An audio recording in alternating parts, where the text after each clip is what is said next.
Assalamualaikum warahmatullahi wabarakatuh. Selamat datang di Galuh Roslan 8994 Channel. Perkenalkan, saya Galuh Roslan Nugraha. Saya seorang mahasiswa Universitas Gunung Jati, Fakultas Ekonomi dan Bisnis, Prodi Manajemen. Di video kali ini saya akan menjelaskan apa sih itu human capital. Nah, beruntung sekali untuk kalian yang mau tahu apa sih itu human capital, dan langsung saja simak videonya, tonton sampai habis, dan jangan lupa like, komen, dan subscribe. Let's go!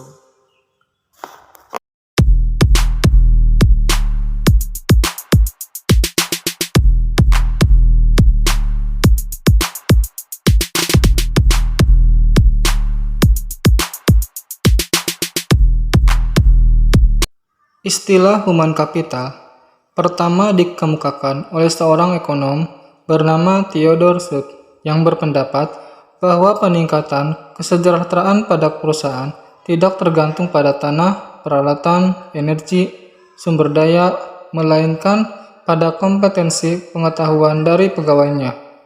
Kemudian ia mendeskripsikan posisi human capital sebagai kemampuan sumber daya manusia yang diperoleh melalui investasi pada sumber daya manusia, yang mendeskripsikan bahwa human capital terdiri dari 4 hal, yaitu 1. Kemampuan, 2. Perilaku, 3. Usaha, 4. Waktu, dan semuanya ini dimiliki dan dikendalikan sepenuhnya oleh pegawai.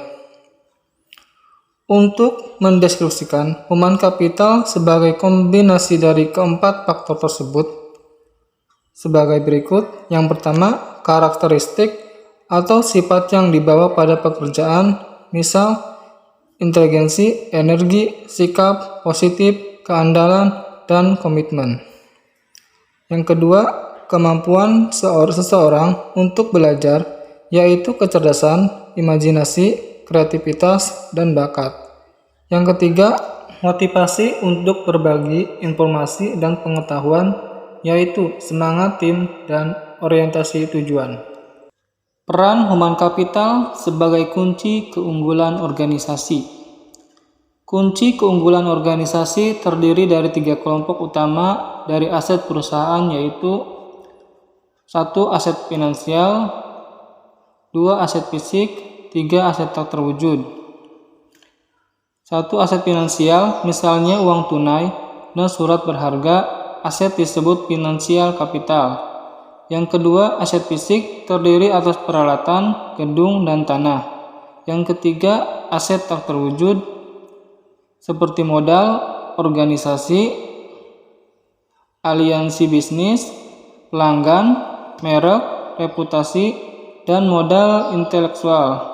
Selanjutnya, human capital sebagai hubungan kompetensi karyawan dengan human capital. Dalam meningkatkan kompetensi karyawan, tantangan utama yang harus diperhatikan yaitu kompetensi harus sesuai dengan strategi bisnis, dan kompetensi perlu diciptakan melalui lebih dari satu mekanisme. 5 cara untuk meningkatkan kompetensi karyawan yaitu: yang pertama, membeli, yang kedua, membangun, yang ketiga, meminjam, yang keempat, melambung, yang kelima, meningkat. Transformasi sumber daya manusia. Model konseptual yang dikemukakan oleh Uris menggambarkan bahwa transformasi divisi peran sumber daya manusia yang didasarkan pada 2 dimensi utama, yaitu dimensi operasional dan dimensi strategi. Dari dimensi ini muncul 4 peran sumber daya manusia, yaitu strategi partner, administrative expert, employee champion, dan change agent.